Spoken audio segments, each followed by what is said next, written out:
나옵니다. 보통 바리새인들은 예수님과 적대적인 관계였는데 본문에 등장하는 바리새인 시몬은 객관적인 시각을 가졌고 예수님에 대해서 중립적인 시각을 가졌고 예수님을 자기 집으로 영접하여서 식사 대답하는 그러한 대담한 모습을 보이고 있고 예수와 함께하는 삶을 즐거워하는 사람이었습니다. 그런데 그럼에도 불구하고 이 바리새인 시몬은 예수님을 마음속 깊이 존경하는 그러한 인물은 아니었던 것으로 보여집니다. 36절 이하의 말씀을 보면 이 시몬이 예수님을 영접할 때 그는 손님을 영접하는 세 가지 예법 중에 아무것도 지키지 않았기 때문입니다. 이스라엘 사람들에게는 손님을 맞을 때 보통 세 가지 예법으로 그 손님을 맞이합니다.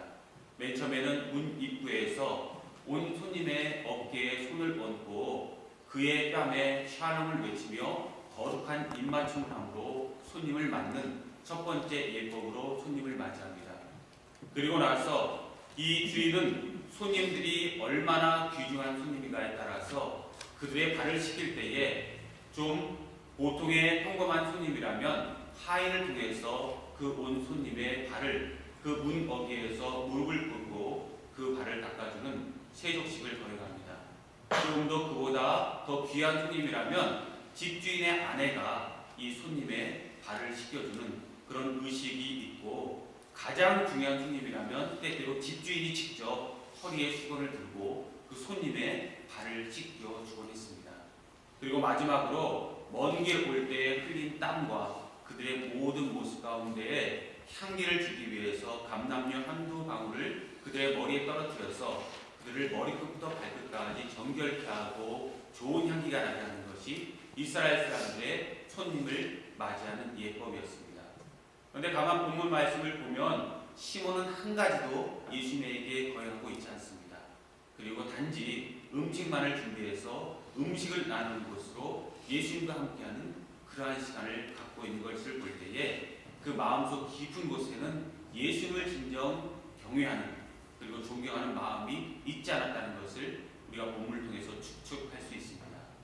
그런데 본문 말씀에서는 이 시몬이 초청한 자리지만 독특한 사건과 한 가지 해프닝이 본문에서 등장하고 있는 것을 볼 수가 있습니다.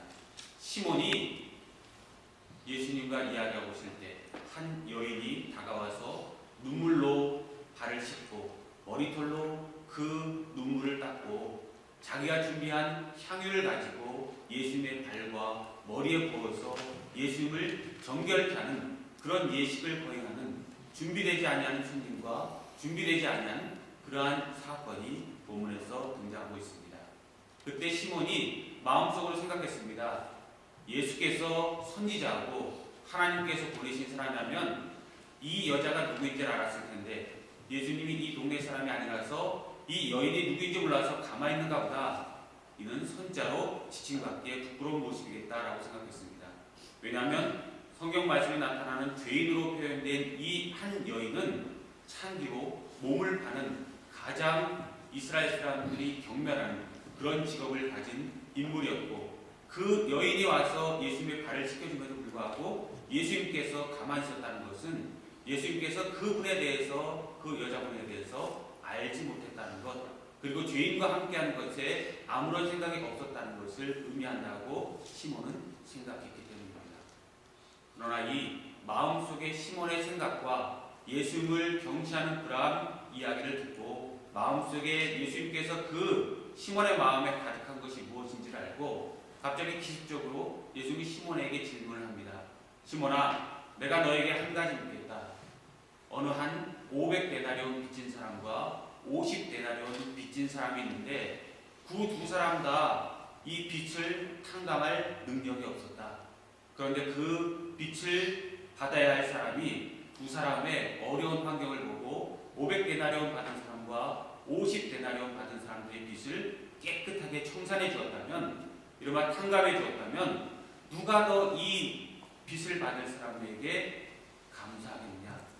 예수님은 그리고 나서 스스로 판단하지 아니하고 시몬의 답을 듣기를 원하고 시몬은 당연히 500데나리온 받은 사람이 50데나리온 받은 사람보다 더 감사하고 또 사랑을 표하고 경외를 표할 것입니다.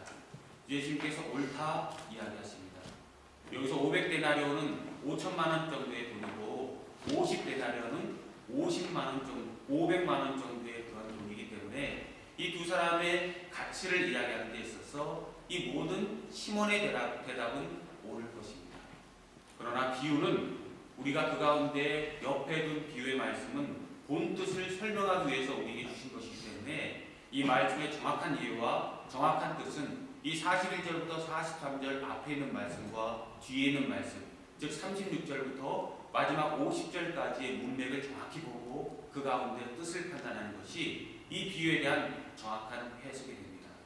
그러므로 36절부터 50절까지의 말씀을 우리가 묵상하며 예수님께서 이 비유를 주신 목적에 대해서 우리가 생각해 보면 이것은 돈의 문제가 아닙니다. 채무의 문제와 채권의 문제가 아니고 돈 받을 것과 돈 줄 것을 이야기하는 간단한 이야기가 아닙니다.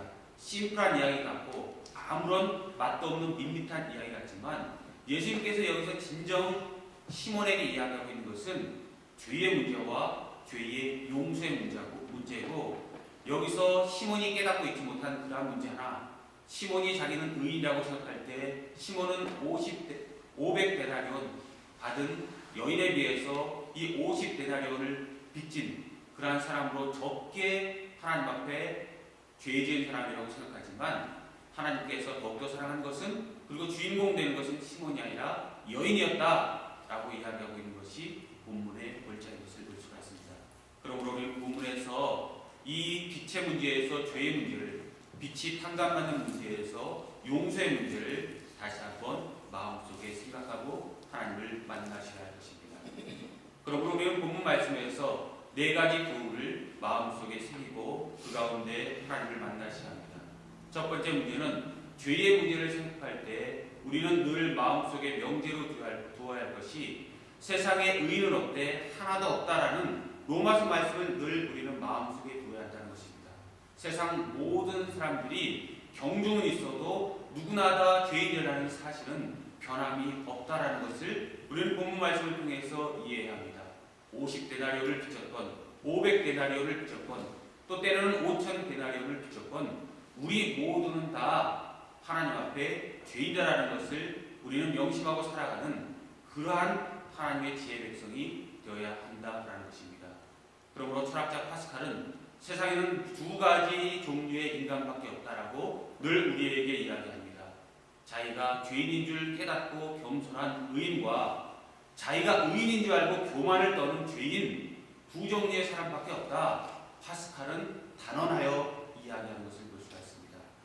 그렇습니다. 세상에는 우리 모두가 다 도토리 키재기고 하나님 앞에 죄인임을 우리는 하나님을 만날 때마다 고백하는 그런 우리의 고백과 우리의 겸손과 우리의 진실함이 필요합니다.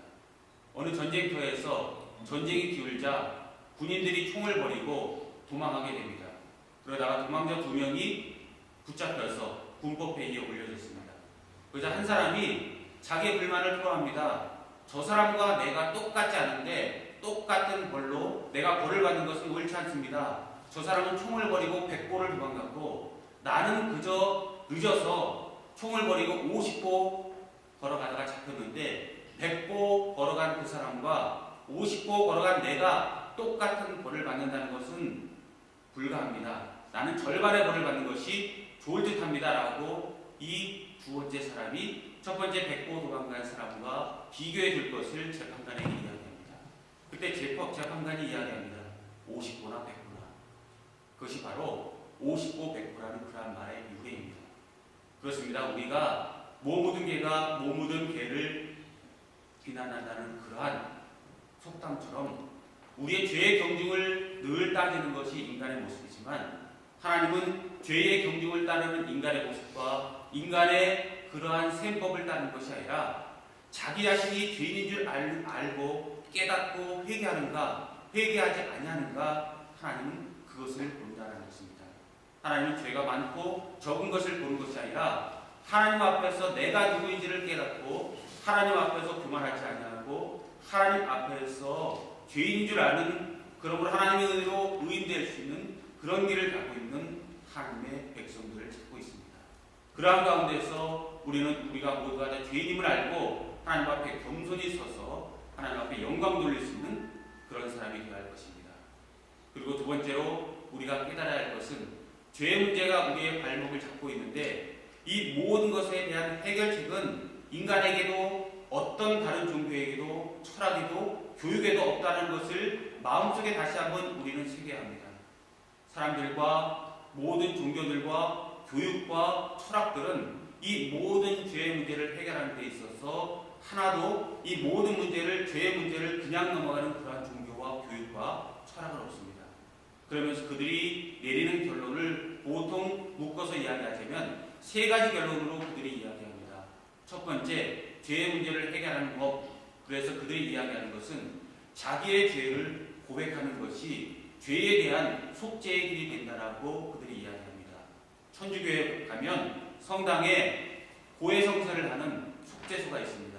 그러므로 자기의 죄를 하나님 앞에 또 신부 앞에 아뢰을 때에 죄가 겸해진다라고, 죄가 감해진다라고 그들은 이야기합니다. 그러나 생각해 보십시오. 하나님 앞에 자기의 죄를 고백하는 것에서 진정 죄의 문제가 해결되는가? 그렇지 않습니다. 죄 지은 사람의 마음이 조금 가벼워질지 몰라도 자기의 죄를 입술로 고백하는 정도에서 그 사람이 지은 죄는 결코 탕감받을 수 없다는 것입니다. 더욱더 중한 죄일수록 더욱더 중한 그러한 마음속의 부담을 떨칠 수 없는 그러한 죄일수록 더욱더 그러하다고 볼 수가 있습니다. 여기서 다른 종교들은 그러면 이 모든 문제를 해결하기 위해서 고행하면 이 자기의 모든 죄를 탕감받을 수 있다라고 생각하는 그러한 종교들이 있습니다. 요가를 통해서 어려운 자세와 십자가에 못 박힘과 채찍으로 맞음과 거꾸로 매달려 있음과 정말 기묘한 그러한 요가 자세를 통해서 이 죄의 문제를 해결하려는 그러한 종교가 있습니다. 또 고행을 통해서 이 모든 죄악의 문제를 해결하려는 그러한 종교도 있고, 우리가 잘 알고 있는 사법제도도 죄 지은 사람은 감옥에 가서 그 모든 죄를 탕감받을 시간을 갖는 것, 그것이 고행의 그러한 길과 사법제도의 기본 질서입니다. 그러므로 우리는 감옥에 가서 죄악을 치르면 죄값을 치렀다라고 이야기하지만 그것도 여전히 우리의 죄를 완전히 탕감하는 데는 부족하다는 것을 우리는 깨달을 수 있습니다. 그 사람에게 준 상처, 다른 사람에게 준 상처를 내가 감옥에 갔다 왔다고 해서 탕감받는 것은 아니기 때문입니다.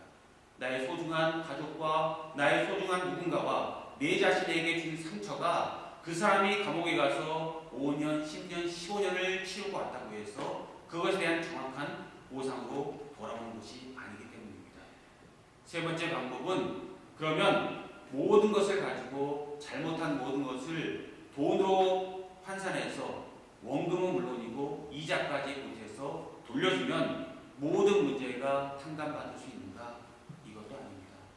내 자녀, 내 자식을 누군가가 죽였다고 이야기할 때 그 사람이 자기의 죄를 고백한다고 해서, 그 사람이 감옥에 간다고 해서, 그 사람이 다른 모든 것으로 보상한다고 해서 내 죽은 아들에 대한, 내 죽은 딸에 대한 보상을 받았다라고 우리가 마음속에 기뻐할 수 있겠습니까? 내 아들과 딸의 문제는 고백의 문제와 보상의 문제와 고행의 문제로 해결되지 않는 것입니다. 그러므로 모든 속죄는 인간의 영역이 아니라는 것을 우리는 고백해야 하고, 그것이 성경의 진리고 하나님은 그것을 우리에게 이야기해주고 있습니다. 그러므로 우리는 죄에 대해서 분명한 그러한 마음을 가져야 할 것이고, 그 가운데서 우리가 가야 할 길을 분명히 알아야 하는데, 두 번째로 그렇지만 우리가 죄에 대한 잘못된 그러한 인식은 이 가해자뿐만이 아니라 피해자도 또한 우리는 그에 대한 분명한 시각을 가지는 것이 때때로는 중요합니다. 우리가 가해자의 이야기만 제가 이야기했지만 피해자의 문제도 우리가 생각해보면, 내가 누군가에게 피해를 당했다면 우리 일반적으로 사람들의 상식은 그 모든 것의 속죄권은 피해를 당한 사람이 가지고 있다고 생각합니다. 만약 저 사람이 나를 한 대 쳐서 내가 상처를 입었다면 그 사람에 대한 모든 문제는 전적으로 나에게 달렸다라고 이야기하는 것입니다. 인간적으로 맞습니다. 인간적으로 모두가 다 어그리할 수 있는 그러한 문제이지만 그것도 기독교적인 관점에서는 옳지 않다는 것입니다. 나의 낳은 것, 나의 아내를 준 것, 나의 자녀를 준 것, 나의 소중한 모든 것을 준 것은 하나님께서 우리에게 준 것이기 때문에 것에 대한 속죄도 하나님에게 있다는 것을 기독교는 고백해야 한다는 것입니다. 내 아들, 내 딸을 누군가가 가해를 했을 때 하나님 앞에 용서를 구하는 것이 그러므로 마땅하다는 것입니다. 내가 원해서 난 것 같지만 내 아들, 딸도 하나님이 주셨기 때문입니다. 내 아내도 하나님이 주셨기 때문이고 내 자신도 하나님에게 주셨기 때문입니다. 그러므로 하나님 앞에 온전한 속죄권을 올려드리는 것이 우리 인간의 온전한 생법으로 맞습니다. 그러므로 하나님을 존중하는 사람은 내 자신도, 내 아내도, 내 남편도, 내 자식도, 다른 사람도, 피해를 끼친 사람도, 피해를 당한 사람도 늘 주님 앞에 겸손하고 하나님을 바라보게 되는 것이고 그 가운데서 우리가 온전한 해법을 찾을 수 있다는 것입니다. 두 번째로 우리가 또한 깨달아야 할 것은 이 모든 우리가 죄의 문제를 볼 때 피해자, 가해자 모든 것이 머리에서 맴도는 그러한 생각들입니다. 그러나 머리에서 맴도는 생각으로 또한 끝이 아니다. 인간은 한계가 있다는 것을 죄의 문제에서도 우리는 깊이 각성해야 하나님의 문제를 더욱더 깊이 우리가 인지할 수 있다는 것입니다. 사람은 기억하는 죄 그리고 생각할 수 있는 죄 누구나 다 이해할 수 있는 그러한 공개된 죄만을 이야기하고 그것이 죄다라고 이야기하지만 그렇지 않은 죄도 얼마든지 있기 때문입니다. 옛날에 유럽에서 한번 일어났던 일이 센세이션을 일으켰던 그러한 사건이 있습니다.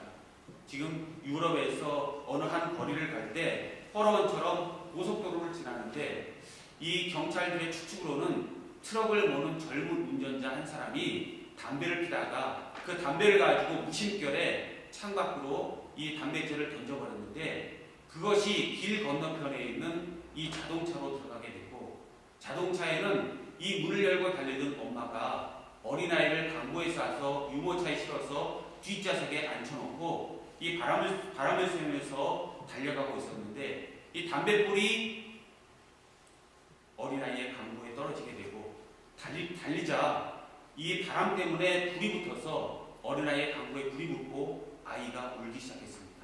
그래서 앞에서 운전하던 엄마가 깜짝 놀라서 뒤를 돌아보았더니 자기 어린아이가 불길에 휩싸여 있는 것을 보고 엄마가 놀라서 급브레이크를 밟고 그 자리에서 서게 됩니다. 그런데 하이웨이를 달리는 곳에서 갑자기 앞차가 급브레이크를 밟으니까 뒤차들이 연쇄추돌을 벌이기 시작하고 연쇄추돌로 수십 명의 사람들이 죽게 되었고 그 모든 것 가운데에서 이 모든 일이 신문 기사에 실리게 되었습니다. 그런데 우리가 생각해볼 모든 문제는 여기서 직접적인 가해자는 트럭 운전사지만 아마도 이 트럭 운전사는 이 사건이 일어났을 때 벌써 그가 100km 이상을 밟고 지나갔다면 수십 킬로나 적어도 수 킬로 정도는 떨어져서 어떤 일이 벌어졌는지도 인지하지 못할 것입니다. 만약에 그가 뉴스를 통해서 이야기를 듣고 곰곰이 자기 자신의 그러한 경로를 돌아보았다면 자기가 죄인일 수 있겠구나라고 생각할 수 있지만 그렇지 않다면 이 사람은 평생 자기가 저지른 일이라고 생각조차 아니할 것이고 이 여인이 급브레이크를 밟음으로써 자기 아들 살리려고 급브레이크를 밟으면서 뒷차들의 수십 명의 그런 피해가 발생했을 때 모르게 몰라도 뒷사람들은 이 여인을 원망하면서 죽어갔을 것입니다. 그리고 이 여인 때문에 모든 사건이 일어났다고 이야기할 것입니다. 그러나 누가 죄인입니까? 여인입니까? 울었던 어린아이입니까? 아니면 트럭 운전사였습니까? 이것이 바로 우리 인지적인 죄에 대한 한계라는 것입니다. 그것을 우리가 인정하는 것이 분명히 필요하고 그런 가운데 우리가 하나님 앞에 깊이 내려가는 것이 우리에게 필요한 문제라는 것입니다. 그러므로 모든 문제는 결국 늘 우리가 이야기하는 거지만 하나님의 뜻에 모든 것을 맡기는 그런 모습이 필요하고 모든 것을 하나님 앞에 올려서 하나님의 선하신 뜻 안에서 모든 것에서 해결함을 받는 것이 우리 기독교의 시각, 죄에 대한 시각, 용서에 대한 시각, 그리고 또한 속죄에 대한 시각이 되어야 한다는 것입니다. 이것이 하나님께서 우리에게 주신 은혜인데 하나님은 너무나도 감사하게도 우리가 이런 모든 것을 올릴 때 우리에게 고행을 명령하지 않습니다. 우리 입술로 공개적으로 온 천하에서 많은 사람 앞에서 내 죄를 호소하게도 이야기하지 않습니다. 그리고 모든 것을 갖게도 이야기하지 않습니다. 오늘 예수님께서 말씀하신 그 가운데 드러나는 얼굴조차 누구인지조차 드러나지 않냐는 빛을 탕감한 은혜로운 주인처럼 하나님은 우리 모든 것을 가지고 하나님 앞에 나아갈 때 하나님은 모든 것에 조건을 다지 아니하고 무조건적으로 우리를 용서해 주십니다. 그리고 더욱더 은혜로운 것은 어떤 죄를 지었더라도 어떤 무서운 죄를 지었더라도 어떤 사람일지라도 하나님은 모든 사람을 차별하지 아니하고 500데나리온 빚진 사람이나 50데나리온 빚진 사람이나 모두가 다 하나님은 깨끗하게 용서해 준다는 것입니다. 사람들은 여기서 이야기할 것입니다. 500데나리온 받은 사람과 50데나리온 받은 사람들을 똑같이 용서하다니요. 500만 원 빚진 사람을 용서해 주려면 5천만 원 빚진 사람은 500만 원 정도 빚을 탕감해주고 4,500만 원 정도, 500만 원 정도는 적당하게 이자를 붙여서 그의 차별을 두는 것이 공평하지 않습니까? 라고 이야기할 수 있지만 하나님은 그렇지 않다는 것입니다. 그리고 이것이 우리 하나님의 은혜고 우리 하나님께서 우리를 바라보시는 부모님의 마음이고 우리를 향한 하나님의 놀라우신 사랑이고 십자가의 은혜이고 그렇기 때문에 우리가 하나님 앞에 날마다 나아가고 그의 은혜에 영광을 돌리게 된다는 것입니다. 그러므로 우리는 이 하나님께서 끊임없이 사랑하시고 무조건적으로 모든 사람을 사랑하는 그러한 십자가의 은혜를 날마다 마음에 품고 하나님 앞에 살아가는 사람이 되는 것입니다. 그리고 마지막 네 번째로 우리가 깨달을 것은 많이 탕감받은 사람의 이야기를 볼 때 많이 탕감받은 사람은 많이 사랑을 받은 사람이고 반대로 많이 사랑한 사람과 많이 믿은 사람이 많은 탕감을 받게 된다는 논리를 우리는 마음속에 깨달아야 할 것입니다. 누가 많이 탕감받았는가? 이 죄 많은 여인이 많이 탕감받았다는 것을 이야기할 때 우리는 그 가운데서 하나님의 모든 문제는 사랑과 연결되어 있지만 그러나 더욱더 우리가 깨달아야 할 것은 하나님께서 사랑의 문제에 대해서 얘기할 때 하나님은 사랑이다라고 이야기하지만 우리에게 요청하는 것이 한 가지 더 우리에게 있어서 요청하는 그 한 가지 더 우리에게 있는 중요한 것이 있습니다. 48절부터 50절까지 말씀을 보면 이 예수님께서 이 여인에게 이야기합니다. 내 죄가 모두 다 사함을 받았다. 평안히 가라 내 딸아. 내가 축복을 받기 원하노라 라고 이야기하면서 50절에 보면 예수님께서는 특별하게 강조해서 말씀하신 것이 있습니다. 내 사랑이, 내 눈물이, 내 향유가 내 죄를 사하는 것이 아니고 너의 죄를 사한 것은 너의 믿음이다.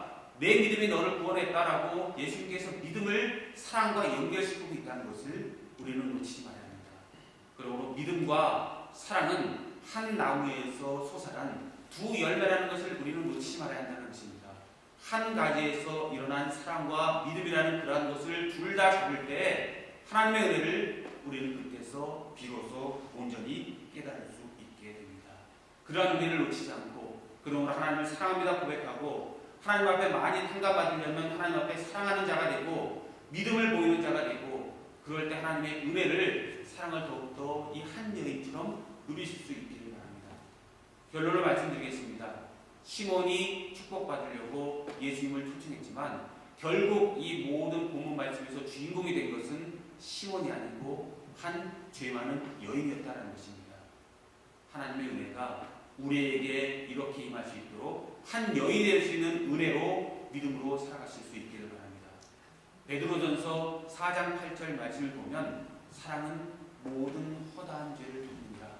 하나님의 사랑이 우리에게 임하고 우리의 사랑도 하나님 앞에 온전히 상달되어서 그 은혜를 위해서 그 은혜로 온전히 살아가실 수 있기를 바랍니다.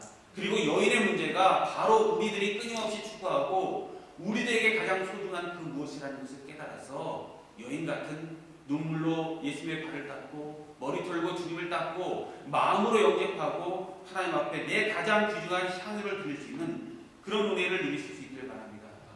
이 마리아가 뿌렸던 이 향유는 설화석고라고 해서 그 당시에 이 이스라엘 백성들이 결혼할 때 결혼 집착물로 준비하는 것이 금이나 은이나 향유였는데 이 향유를 팔아서 결혼 집착물로 삼아서 결혼할 때 쓰려는 그들의 저축이었는데 이것을 여인이 깨서 예수님의 발에 바르고 머리에 바르고 모든 것을 아낌없이 하나님 앞에 드렸다라는 것 그것이 하나님께서 기쁘게 받아들여서 하나님께서 그에게 더는 은혜를 주셨다는 것입니다.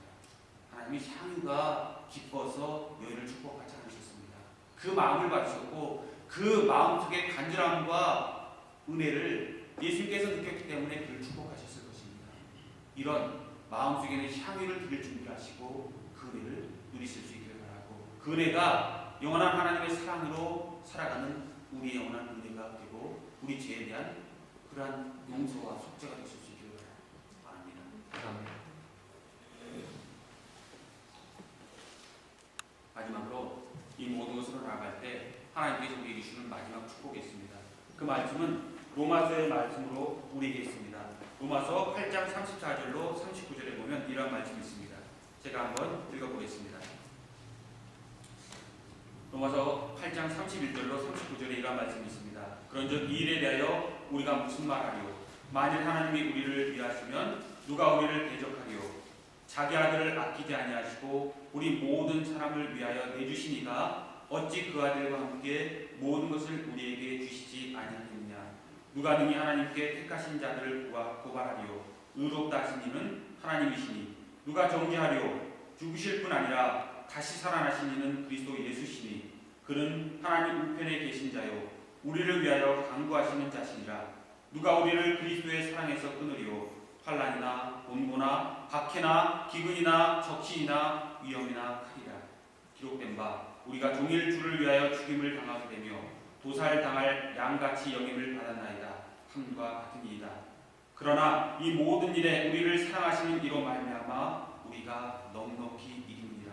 내가 확신하노니 사망이나 생명이나 천사들이나 권세자들이나 현재인이나 장래인이나 능력이나 높음이나 깊음이나 다른 어떤 피조물이라도 우리를 우리 주 그리스도 예수 안에 있는 하나님의 사랑에서 끊을 수 없습니다. 하나님의 사랑이 우리를 끊임없이 사랑하시고 다가오십니다. 그 은혜를 누리실 수 있기를 주님의 이름으로 축복합니다. 그 은혜가 빚진 자의 비유에서 주인공이 될 수 있는 우리의 사건이 될 수 있기를 주님의 이름으로 간절히 소망합니다. 우리 함께 찬양하시고